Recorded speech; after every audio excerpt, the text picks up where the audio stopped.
of six, and we really have six, not including the fact that we obliterated, and it turned out to be a total obliteration, the nuclear as you said, the future nuclear capability of Iran. And this one, I think we're going to get solved also. I feel confident we're going to get it solved. Thank you, Mr. President. Can you tell us about your conversations with European leaders and what they need to see to support an end to the war? Yeah, well, we're going to be meeting with a great representative group and 7 very powerful, very big countries and great people, all friends of mine and friends of yours. And we're going to have some suggestions made. They want to see peace. They would like to see peace. President Trump, you said last in night the red, in the red. President Trump, do you think it's fair to, for Ukraine and for Russia to achieve a lasting and durable peace if Ukraine cedes its territories that Russia hasn't yet conquered? Do you think it's a fair peace for Ukraine? We're going to have a lasting peace. Just to answer the first part of your question, we're going to have a lasting peace. I hope it's going to be immediately. I hope it doesn't have to go on. And I think people of the whole world is going to be very happy when that's announced. Mr. President, you posted on social media, Mr. President, a very touching letter from the First Lady. And the letter was hand-delivered to President Putin. And it calls for an end to the war, essentially, because of the children and the children's future. Why did the First Lady feel that letter was necessary? Was it because she believes that Mr. Putin is the aggressor in the war? Is a similar letter being hand-delivered to President Zelenskyy? So the First Lady felt very strongly. She's watched the same thing that you watch and that I watch. I see things that you don't get to see, and it's horrible. But when she's got a great love of children, she has a wonderful son that she loves, probably more than anybody, including me. I hate to say it, but she loves her son. She loves children, and she hates to see something like this happening. And that goes for other wars too. I mean, she sees the heartbreak, the parents, the funerals that you see on television. Always funerals. We want to see something other than funerals. No, she felt. It was a beautiful letter. It was very well received by him. And she did ask me to say, she would love to see this end. She would love to see it end. And she says it very openly, very proudly, and with great sorrow because so many people have been killed. Mr. President, last week, Brian, go ahead, Brian. Yes, sir. I've got a question for each of you. Yes. First of all, Mr. President Zelenskyy, you look fabulous in that suit. I said the same thing. Yeah, you look good. I said the same thing. Yeah, looks good on I you. said the one that attacked you last time. See, now he's I remember that. Yeah, I apologize to you. You look wonderful. No, my first question for you, President Zelenskyy. In the same suit. You see, I changed, you are not. Maybe yours is much better than mine. Real quickly, upon peace, God willing we get peace, are you open to holding an election in your country? Yes, of course. We are open for election, yes. We have to do safety circumstances. And a little bit, we need to work in the parliament, because during the war you can't have elections, but we can do security. We need, maybe, how to say, we need a truth, yes, everywhere, in the battlefield, in the sky, in the sea, yeah, to make possible for people to do democratic, open, legal elections. So you say we're during the war you can't have elections. So let me just say 3.5 years from now. So you mean if we happen to be in a war with somebody, no more elections? Oh, that's good. I wonder what the fake You like news this is. idea? Yeah. No. Speaking of news, I got a question for you. This sounds insane for me even to ask this, but do you think the American media really doesn't even want a peace deal because they've been so critical of you every step of the way as you lead the charge for peace? It's an amazing phenomenon. I said that if in the settlement you got Moscow, St. Petersburg, and thousands of miles around them, they would say I made a bad deal.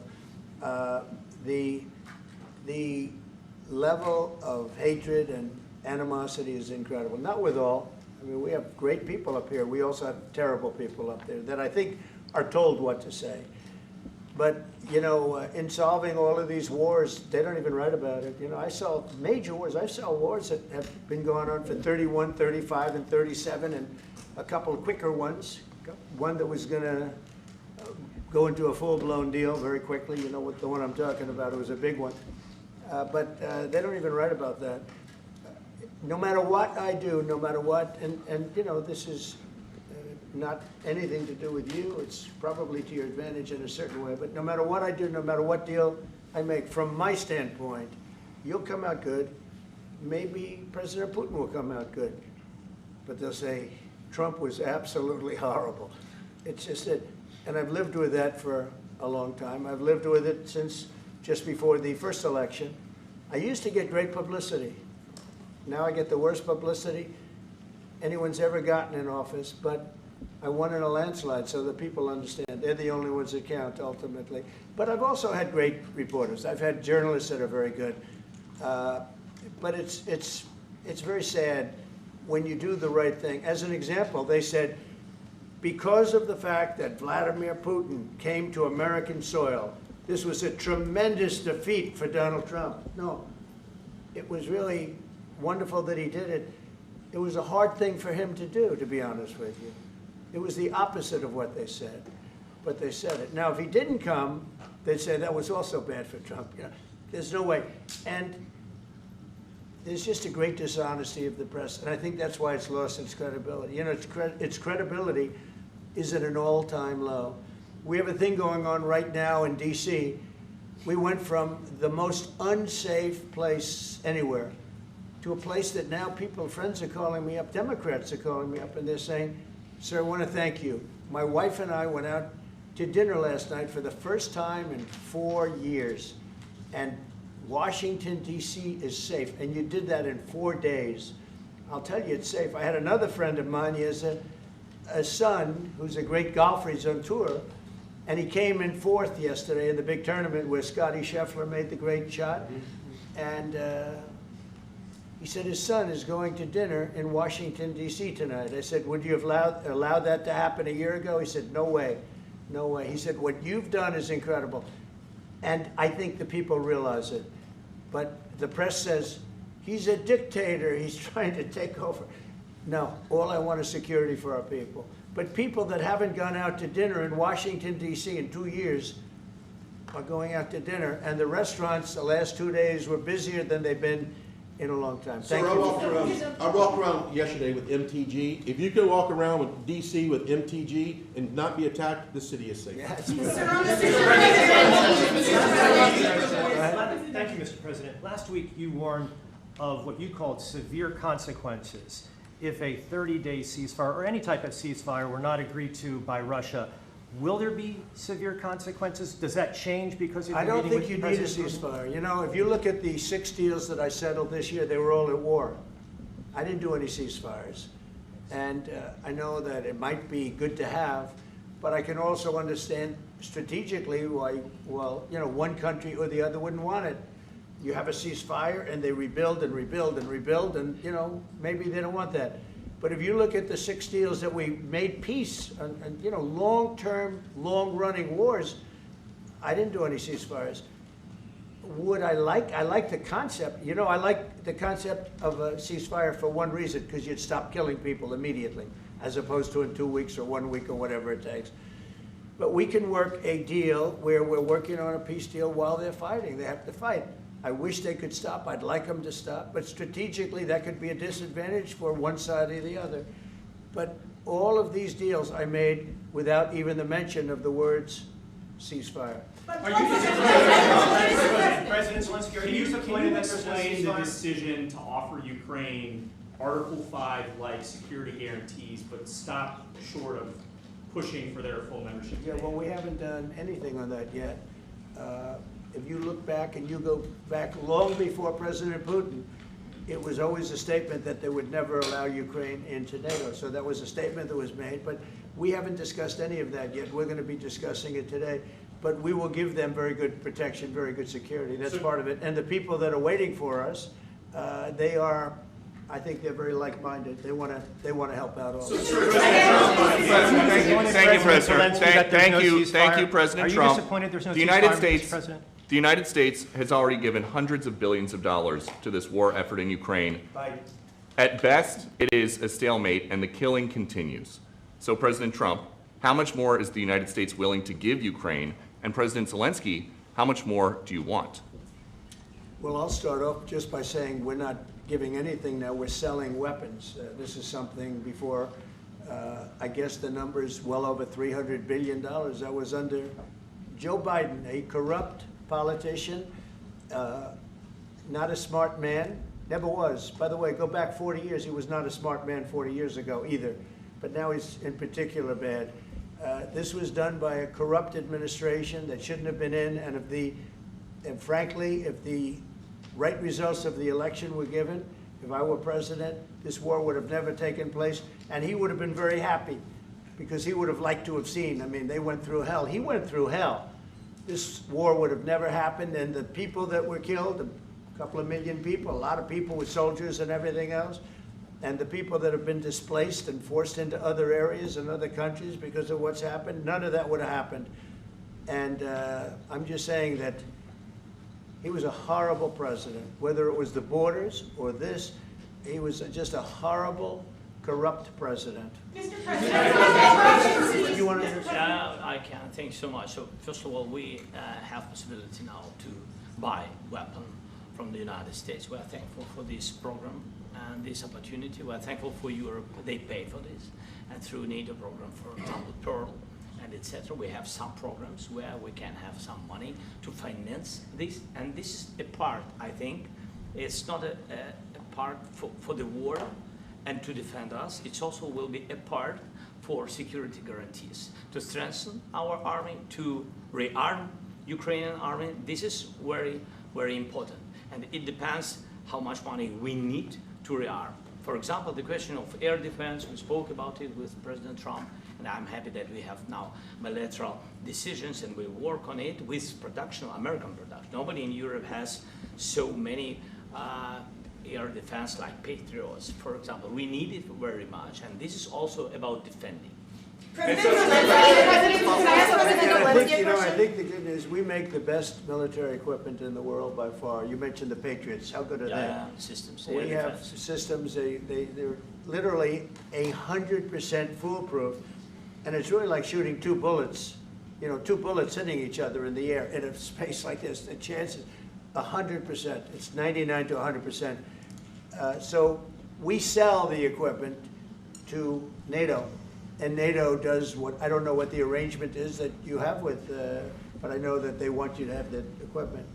And we're getting the best equipment in the world, but they pay us for the equipment. Under Biden, it was just crazy what was going on. I believe the number is over 300. I think it could be $350 billion worth of equipment and money and everything else.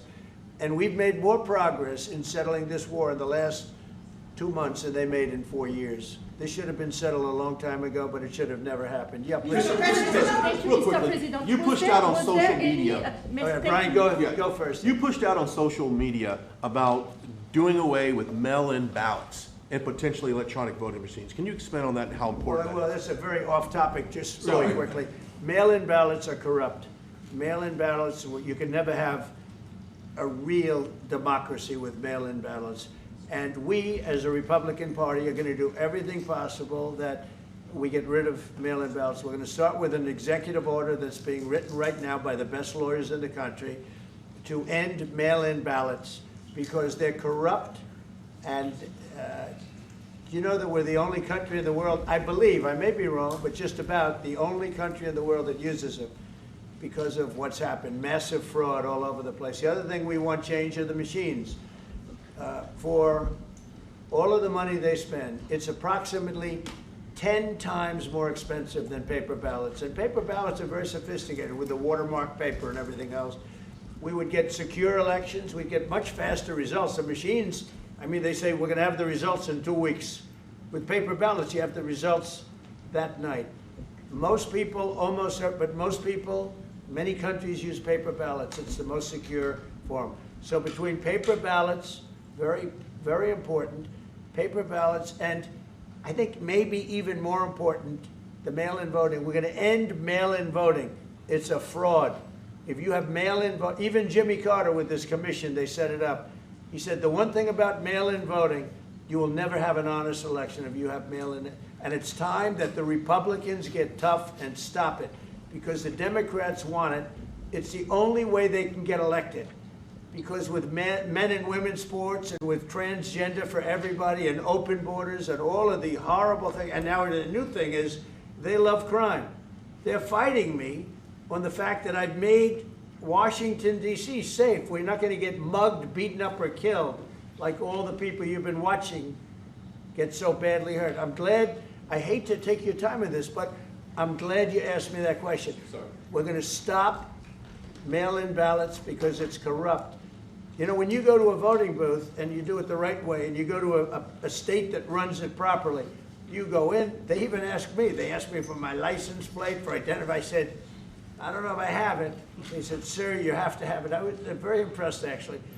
But it's very hard to cheat with mail-in voting. As you know what happens in California, it's so corrupt, where some people get 5, 6, 7 ballots delivered to them.